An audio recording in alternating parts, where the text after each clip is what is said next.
आकाशवाणी मुंबई का संवादिता चैनल है।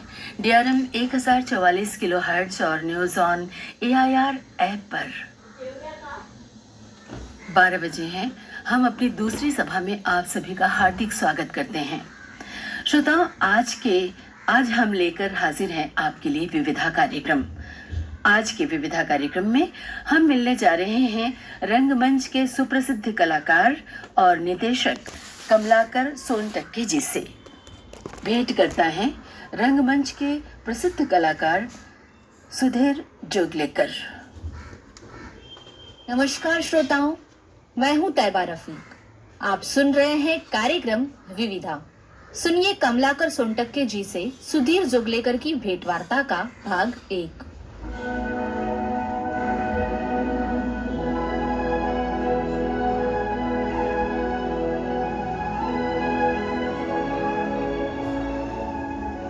नमस्कार दोस्तों, आज हम आपको मिलवाने जा रहे हैं प्रोफेसर कमलाकर सोनटक्के जी से। हम जानना ये चाहेंगे सर कि 1960s में आपको कैसे सूझा कि मुझे नेशनल स्कूल ऑफ ड्रामा जाना है। ये एक वाक्य में कहूँ तो सबकी शुरुआत कैसे हुई? सुधीर जी, आप पूछ रहे हैं कि 1960 के दरमियान मीडिया में जाना, थिएटर में जाना, ये कब और कैसे आपके दिमाग में आ गया? जी। वैसे मैं एक बहुत ही छोटे कस्बे से आता हूँ, कस्बा ही था वो।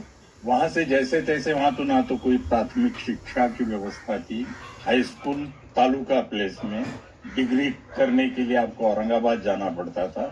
औरंगाबाद जब मैं चला गया तो वो उस्मानी यूनिवर्सिटी के साथ जुड़ा था हमारा महाविद्यालय, ज्ञान विज्ञान महाविद्यालय। अब हैदराबाद से जुड़ा होना ये कोई शाप नहीं था, लेकिन उर्दू में सारे अभ्यासक्रम सिखाए जाते थे। मेरे पिताजी ने उर्दू में मतलब अपना शिक्षा क्रम पूरा किया था। मुझे वहां जाने के बाद महाविद्यालय में कौन सा ऑप्शनल लेना है, पढ़ाई के कितने दायरे होते हैं, इसका जर्रा भी अंदाज नहीं था। एक देहाती जैसे मतलब कचहरी में जाके भौचक्का होता रहता है, वैसे मैं महाविद्यालय के प्रिंसिपल के मतलब दफ्तर के सामने चक्कर काट रहा था। दोपहर हो रही थी, आखिरी दिन था, ऐसे बताया गया था। और एक प्रोफेसर साहब को शायद दया आ गई, वो बाहर आ गए, क्या ढूंढ रहे हो? तो मैं उनके पास जाकर हिचकिचाते खड़ा हो गया, सर जी हमें सीखना है। क्या सीखना चाहते हो? हम कॉलेज सीखना चाहते हैं। क्या मतलब ऑप्शनल लेना चाहते हो? मैं भौचक्का कि ये क्या है, क्या होता है, क्या भला होती है। उन्होंने अंदर से बांध लिया कि ये कोई बहुत ज्यादा जानता वानता नहीं है। उन्होंने फॉर्म मंगवा लिया और सिर्फ यहाँ दस्तखत कर दो तुम, बाकी मुझे बोलते जाओ क्या क्या है। मैंने अपना नाम, पता, ये वो सब दे दिया, जो भी मार्क का लिस्ट था वो उनको दे दिया, प्रमाण पत्र दे दिया। बोले ऑप्शनल तुम क्या लोगे? तो मैंने कहा कुछ भी दे दीजिए, हमें क्या, आप जो देंगे हम ले लेंगे। ये जानकारी, ये विद्वत्ता, ये बैकग्राउंड, ऐसी स्थिति में जैसे तैसे हमने इकोनॉमिक्स, पॉलिटिकल साइंस और हिंदी, ये मतलब ऐच्छिक विषय चुने। अंग्रेजी कंपलसरी था, मराठी तो मातृभाषा थी, बाकी कोई विषय नहीं थे। अब इसे पढ़ाने वाले लोग जो थे वो सारे के सारे उस्मानिया यूनिवर्सिटी के, और उनकी खासियत ये थी, हमारे पॉलिटिकल साइंस के बारी साहब थे। बारी ऊंचे पूछे, सावले, टाई, सूट पूरे पहने, शूज पॉलिश उनके, आके मतलब ऐसे बैठते थे, एक बाल भी इधर से उधर नहीं। पूरे क्लास के ऊपर नजर डाल के अपना वो नोटबुक निकालते थे और उसमें से पढ़ना शुरू कर देते। और हमेशा बताते थे कि याद है, ये हमारे नोट जिस वर्ष हमने शुरुआत की थी पढ़ाना, उस समय के है, वो आज भी हम पढ़ा रहे हैं। तो ऐसे शिक्षक थे। हम 12-14 लोग थे ऑप्शनल वाले। हमारे पल्ले क्या पढ़ रहा है इसके बारे में उनके कोई मतलब लेन देन नहीं था। ना तो किसी को वो पूछते थे, ना उनको हम बताते थे। और मुझ जैसा छात्र जो मतलब पिछली टेबल और बेंच पे बैठा था, उसको तो पूछना सवाल ही नहीं कोई। खैर जैसे तैसे मतलब इकोनॉमिक्स की जो थी मैडम मोहतरमा, वो एक खानदानी ऐशो आरामी घरानी की महिला थी, भारी भरकम, गोरी चिट्टी। गाड़ियां उस समय औरंगाबाद में थी ही नहीं, कलेक्टर की या कमिश्नर की होगी, उसके अलावा वो टांगा में आती थी। और टांगे से उतरना उनके लिए बहुत भारी पड़ता था। तो करीबन मतलब वो टांगे वाला जाके घोड़े के सामने से लटकता था और फिर उनको उतरने के लिए बताता था कि कहीं घोड़े को तब तो नहीं कर सकते। फांसी न लग जाए। तो उनका पढ़ाना सिर्फ डिमिनिशिंग यूटिलिटी है, एक शब्द मुझे मतलब पूरे मतलब इकोनॉमिक्स का जो ध्यान में आ गया उतना। और दूसरी बात, जब बाजार में चीजें कम होती है तब भाव बढ़ जाते हैं, चीजें महंगी होती है, और जब मतलब उसका उल्टा होता है तो फिर आप ऐश कर सकते हैं। इससे अधिक इकोनॉमिक्स हमारे ध्यान में कभी आया नहीं। हिंदी, हमारी मराठी भाषा ही प्रॉब्लम थी क्योंकि हमें ढंग से पढ़ाया नहीं गया था।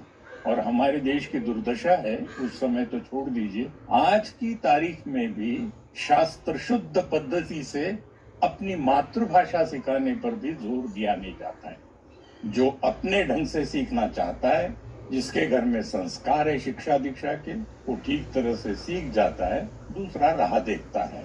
कितने सारे लोग मैंने देखा है कि इन्होंने पीएचडी की है अपने अपने विषयों में, लेकिन उनकी शुद्ध अशुद्ध की जो गहराई है, क्षमा करना, वो बॉन्डेड उनकी थीसिस की बराबरी होती है। तो खैर ऐसे जमाने में दिल्ली जाने की बात छोड़ो, लेकिन क्योंकि गांव में नाटक मैं खेला करता था और स्वांग वांग देखा करता था, स्कूल में भी मैंने नाटक में भूमिकाएं निभाई थी और वो महिलाओं की निभाई थी। उस बलबूते पे हमारा चयन हो गया पहले साल ड्रामे के मतलब यूनिट के भी, और पता नहीं क्या हो गया, पहले ही वर्ष मुझे जो भूमिका मिली वो लीड रोल था। और एक एडेप्टेड प्ले था, चिम्मी जोशी ने वो एडेप्ट किया था और उसमें एक मारवाड़ी की भूमिका हमने निभाई थी। अब हमारा भूमिका करने का अंदाज जो भी फिल्मों में यहाँ वहाँ देखा है, गाँव में जो चरित्र देखे हैं, बड़ाची साल पिंड वाला, मतलब यहाँ का वहाँ, वहाँ का यहाँ। तो वो उनका पेपर है, मालिक वो है, वो संपादक से लेकर तो बाकी सारे लोगों को जो नचाते रहते हैं और जो तिकड़मी मतलब उनका दिमाग है हर जगह पे चलने वाला, वो भूमिका लोगों को बहुत पसंद आ गई। एक तो मैंने जो बाराबंदी नुमा एक कोट जो होता है वो पहन लिया, कहीं से तो भी मारवाड़ी से जाकर वो उनकी पगड़ी मंगवा ली पीली वाली, कान में बाले शाले लगाए, ढीली धोती पहनी, लठ ले ली किसी से और घुटनों को दबा के मैं चलता था, ताकि उस वजह से मेरी हाइट कम हो गई ऊंचा और मैं समांतर पैर रख के चलता था। उसकी वजह से उसका डोलना, उसका हिलना, मुड़ना भी है तो फटाक से नहीं, कदम कदम कदम लेके फिर मुड़ना। तो पंपू शेठ की वो ढीली ढाली चाल, वो गोल गोल उनका घूमना, चश्मे के ऊपर से चरित्रों को और बाकी लोगों को देखना, हर एक को यूं देखना कि मानो हर कोई गुनहगार है और हर किसी ने अपनी चोरी की है।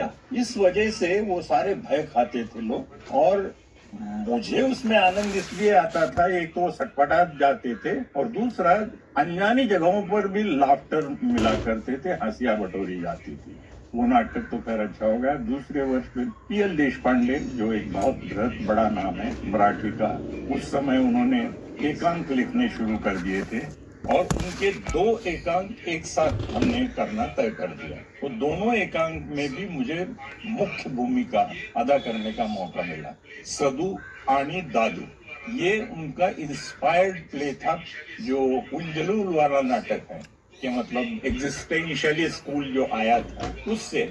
तो उसमें ये चक्रम ऐसा मतलब ये युवा आदमी है, उसके पड़ोस में कोई कवि है जिससे ये खार खाता है, ये प्यार करना चाहता है, जहां अच्छी लड़की दिखे उसके पीछे पड़ जाता है, ये और पिटाई होती है कई जगह पे। और ये सनकी जिसको कहते हैं, और उसका दोस्त है सदू, वो उसको सूट पहनाना चाहता है, तो हवा में नाप लेता है, हवा में कपड़ा बांधता है, हवा में बोलता है कि तुझे ये सूट कर रहा है और ये पहन के अब तू चाहे जहाँ चला जा, लड़कियां तुम पर मरेगी। ये इस तरह का उल्जलूल नाटक वो खेला गया। और दूसरा, गुना की पर्वती जो है, वहां पे सवेरे सवेरे लोग घूमने फिरने के लिए जाते हैं। तो यहाँ पर ये नायक जो मैं बना था, वो नायक अपनी मंगेतर के साथ गुफ्तगू करने के लिए पहुंच जाता है, लेकिन वहां पर इतनी किस्म के लोग आते हैं और उनको तंग करते हैं। पहला आता है कि मैं मतलब 3 बार मैं ऊपर नीचे जाता हूँ, मैं चप्पल लाया हूँ, मेरे चप्पल आप संभालिए। दूसरा आता है कि मेरी लड़की है, ये आप संभालो, मैं जरा भगवान के दर्शन करके आती हूँ। वो लड़की बहुत ही नटखट होती है, दोनों के बीच में बैठ जाती है और हमारे मतलब मिलने का, बातचीत करने का, वो दोनों के पंगे लेने शुरू कर देती है, हमारी बात करना। एक गायक आ जाते हैं और वो बोलते हैं कि आपको कोई आपत्ति ना हो तो मैं यहाँ सुर लगाना शुरू कर दूं। इस तरह से बाद में एक आता है कि मैं मतलब नीचे से ऊपर, ऊपर से नीचे कर रहा हूँ, मेरी कुछ मतलब रेजगारी है, गिर गई है, कहीं आपके पैरों के नीचे तो नहीं आ गई, इधर से उधर, उधर से उधर। ऐसे इतने तंग आ जाते हैं कि वो छोड़ छाड़ के पर्वती से उतर जाते हैं कि ये मिलने का कोई ठिकाना नहीं है। तीसरे वर्ष में हमने मतलब अंग्रेजी, हिंदी और मराठी तीनों भाषाओं में भी नाटकों में काम किए। 2 वन थे, अंग्रेजी का और हिंदी का। मराठी का फुल लेंथ प्ले था अमलदार, जो नाटक पीएल देशपांडे का एडेप्टेशन है, गोगोल का इंस्पेक्टर जनरल। उसकी बड़ी प्रशंसा हो गई और वो नाटक राज्य नाट्य महोत्सव में, स्टेट कंपटीशन में जो महाराष्ट्र की विख्यात है, उसमें खेला गया, क्योंकि सेंटर में, औरंगाबाद सेंटर में उसका पहला नंबर आ गया। अंत में जाके बहुत तीर कुछ मारे नहीं हमने, लेकिन ठीक ठाक हो गया, बस इतना है। ये सारा चलते अभ्यास और शिक्षा दीक्षा में भले ही हमारी प्रगति बहुत अधिक नहीं हुई, लोगों को दया आती थी हमारे ऊपर और उस कारण हमें धकेल कर पास कर दिया जाता था।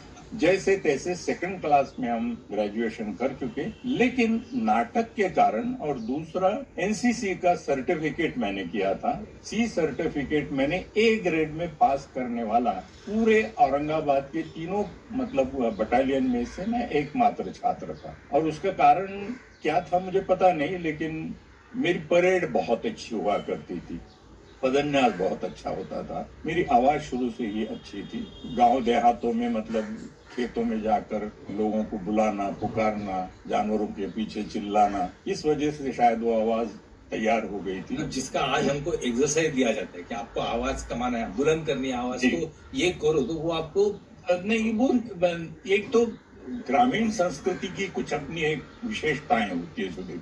वहां आपको जानबूझकर कुछ करना पड़ता ही नहीं है। आप जो परिवेश होता है, जो वातावरण होता है, वही आपको आह्वान देता है।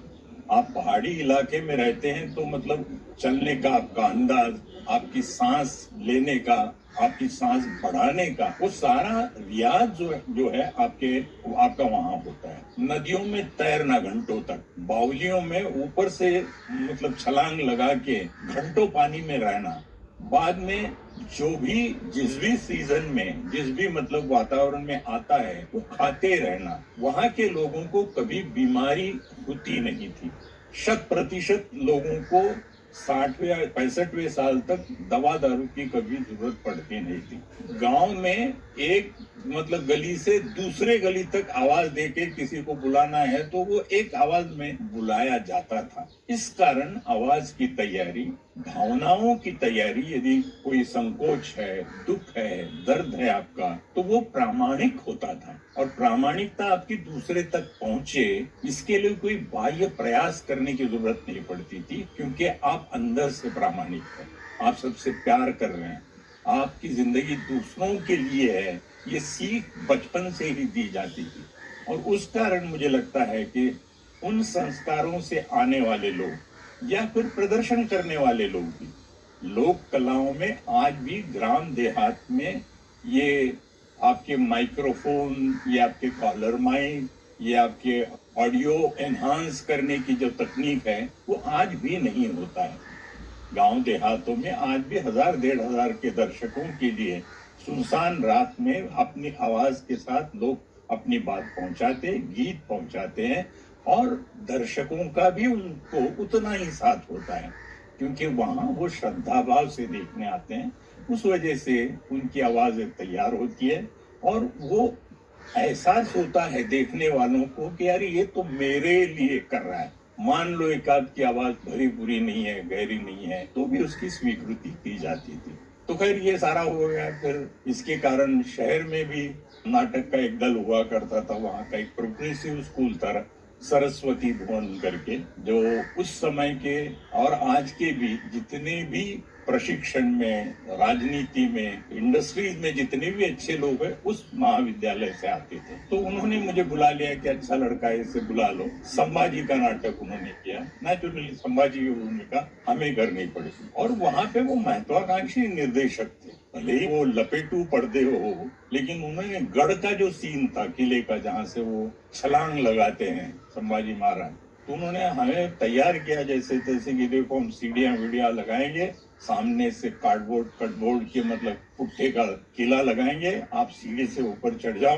वो करीबन 12 फीट की सीढ़ी उन्होंने लगाई और बहुत बड़ा वो गुड़ की एक कढ़ाई होती है ना, वो गुड़ की कढ़ाई पीछे रखी और उसमें पानी डाला और वो पानी में मतलब तैरता हुआ तख्ता डाला लकड़े का। तो बोले आप ऊपर से छलांग लगाओ। तख्ते पर हमने गद्दा भी डाला है, गद्दा खराब हो जाता है तो कोई बात नहीं। छलांग लगाई साहब और ऊपर वहां से इधर से उधर से लोगों ने पानी उछाला जो मतलब दर्शकों तक पहुंच गया। तो इस तरह का ऐसा नाटक जब हो रहा है तो दर्शक क्यों नहीं मानेंगे उसको। उससे एक हो गया कि हमारा आत्मविश्वास बढ़ गया। ये नहीं था कि मतलब जिसे इसी दिशा में अपने को कुछ करना है क्या है। लेकिन फिर बाद में हिंदी का एमए करते समय भी 1-2 नाटक और खेले हमने शहर में। तो नाटकों में हमारी रुचि देखकर आप जैसे दोस्त और हमारे प्रिंसिपल साहब भी थे, उन्होंने आग्रह किया कि तुम नाटक में ही क्यों नहीं कुछ करते हो। किसी को कुछ पता नहीं, हमें तो बिल्कुल ये नहीं था। फिर वो प्रिंसिपल साहब जो है मामा वरेरकर जी को जानते थे। मामा वरेरकर सांसद थे उस समय और उनकी और पंडित जवाहरलाल नेहरू जी की बहुत दोस्ती थी। वो तीन मूर्ति के बगल में उनको कोठी दी गई थी और वो शाम के समय तीन मूर्ति भवन में पंडित जी के साथ टहलने जाते थे। तो कुछ एक दिन मैं उनके यहाँ रहा था तो मैं उनको मतलब पंडित जी की कोठी तक ले जाता था। सिक्योरिटी का इसका उसका कोई मतलब भूत नहीं था, गेट हमेशा खुले रहते थे। कोई जाना चाहता था तो मतलब सिर्फ उनको कि जहाँ पंडित जी है उस कोने में मत जाओ, बाकी जगह जाते रहो, देखना है तो देखो और वापस आ जाओ। तो वो मुझे बताया गया कि तुम जाके आओ। तो हमने मतलब कभी दिल्ली की सवारी लेके जाना दिल्ली तक, बम्बई 2 बार देखी थी किसी नाट्य सम्मेलन के कारण, हमारे दल के कोई लोग थे उस कारण। दिल्ली कभी यात्रा की नहीं थी। तो हमारे दोस्तों ने बताया कि अरे यार कमलाकर, इस बहाने दिल्ली की यात्रा तो हो जाएगी, चयन होगा नहीं होगा। हमने फॉर्म वॉर्म भर दिया, सौभाग्यवश मतलब निमंत्रण आ गया फला तारीख को, मतलब ये है।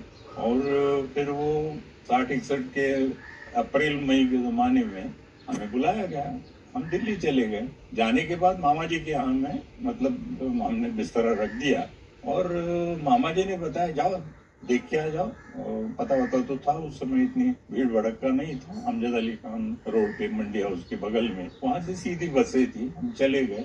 जानकारी लेने के लिए मैंने थोड़ा सा एक ग्रामीण दिमाग जो होता है, हर चीज देख के रखी मैंने कि किस मंजिल पे है, कमरे कहाँ पे हैं, निर्देशक कहाँ बैठते हैं, पढ़ाने के कमरे कहाँ है, फासला कितना है निर्देशक के कमरे का और क्लासरूम का।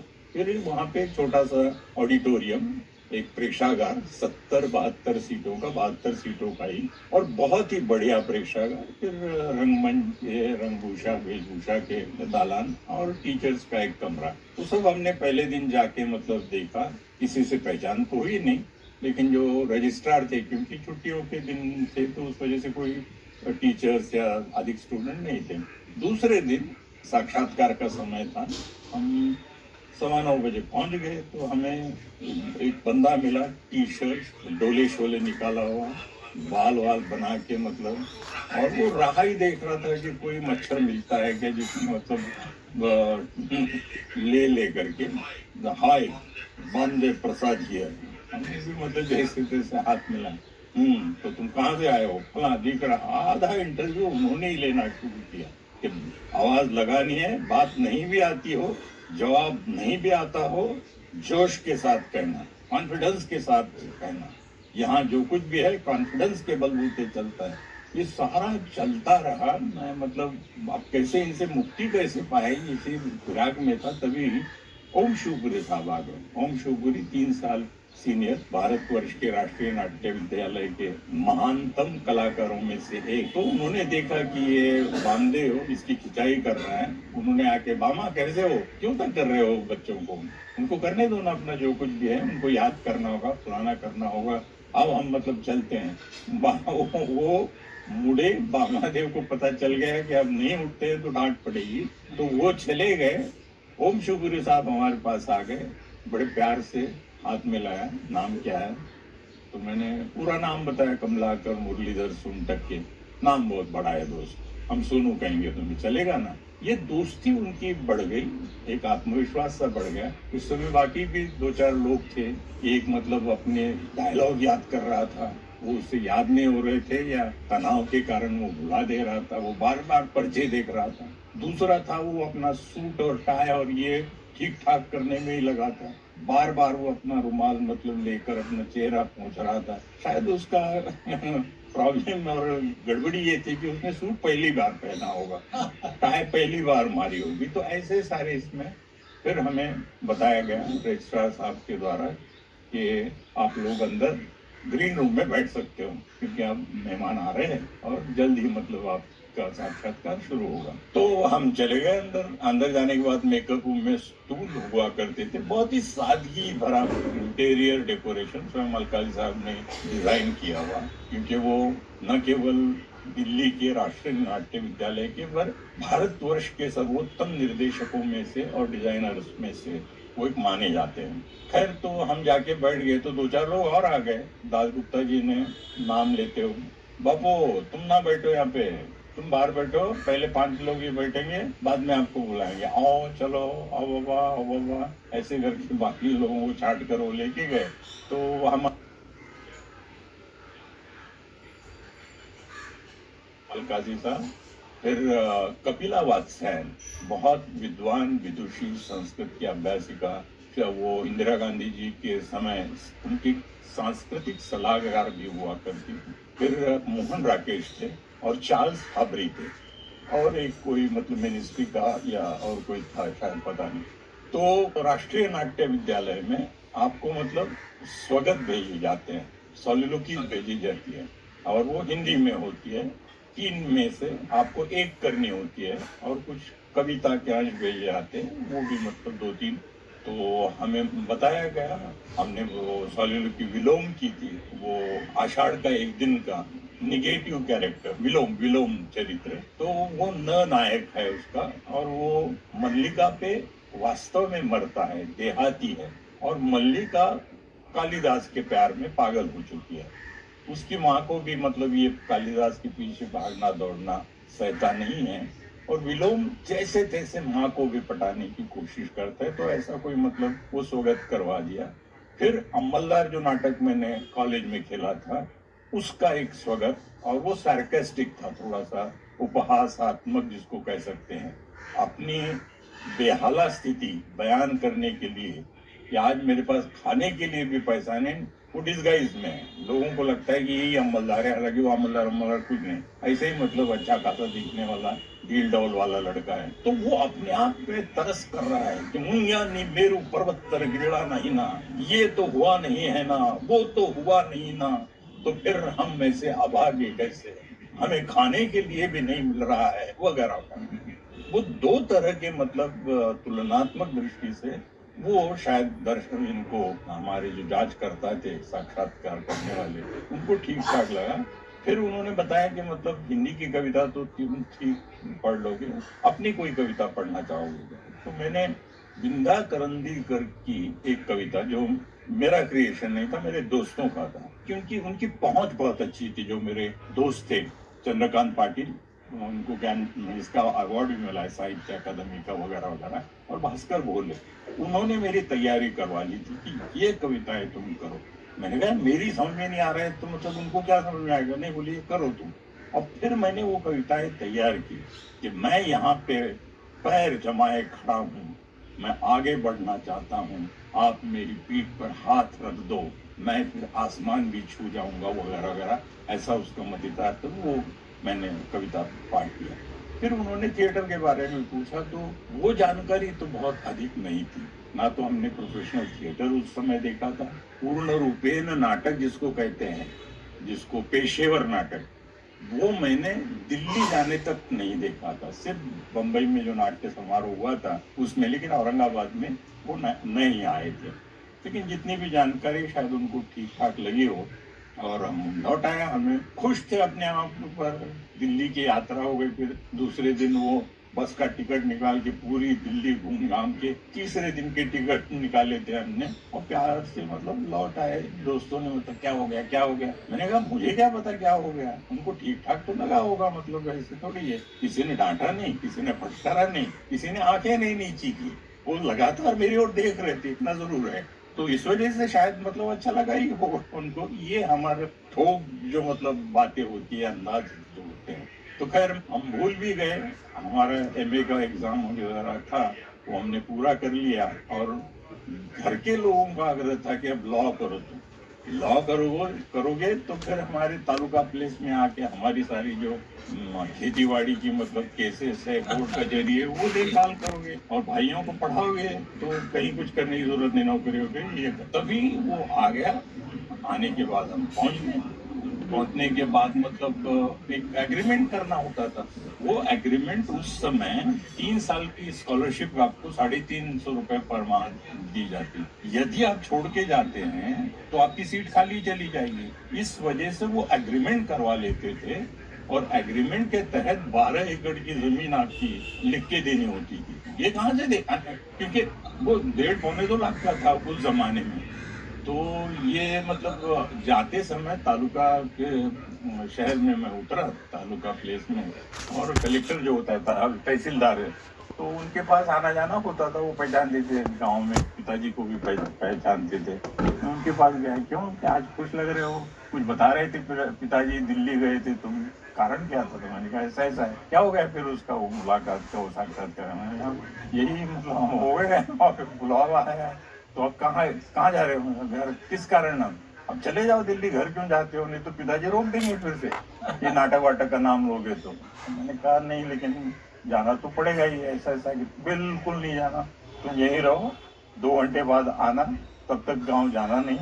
हमें समझ में नहीं आ रहा कि जाने क्यों नहीं दे रहे। हम रुक गए, मतलब छोटा सा गाँव था, बस स्टैंड वगैरह जाके वहाँ पे नाश्ता पानी चाय वाय किए, कुछ ये 2 एक दोस्त थे उनसे भी बातें की। वापस आ गया तो जो बॉन्ड था उन्होंने उसके लिए किसी जमींदार को अनवीकर करके उनको बुला लिया कि आप यहाँ पहुंच जाइए, ऐसा ऐसा काम है। और पिताजी को वो भी जानते थे कि इनके पिताजी तो वो करके नहीं देंगे, आप मतलब श्योरिटी करके आप साइन करो।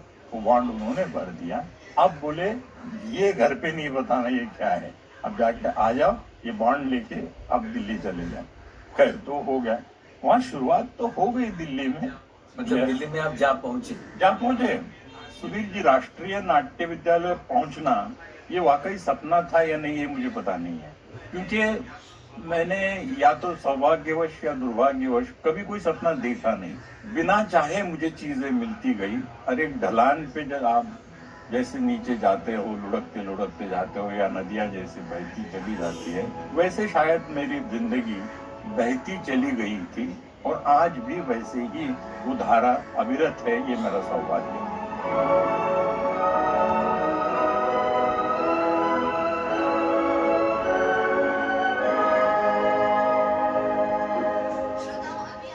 श्रोताओं, अभी आप सुन रहे थे कार्यक्रम विविधा के अंतर्गत कमलाकर सोनटक्के जी से सुधीर जोगलेकर की भेंटवार्ता का भाग 1।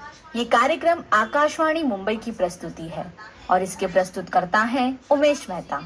श्रोताओं, इसी के साथ आज का कार्यक्रम विविधा यही समाप्त होता है। मुझे तैयबा रफीक को दीजिए इजाजत। धन्यवाद। रंगमंच के सुप्रसिद्ध कलाकार और निर्देशक कमलाकर सोनटक्के जी से भेंट करता थे रंगमंच के सुप्रसिद्ध कलाकार सुधीर जोगलेकर। आकाशवाणी मुंबई का ये संवादिता चैनल है। DRM 1044 किलोहर्ट्ज और न्यूज़ ऑन AIR ऐप पर।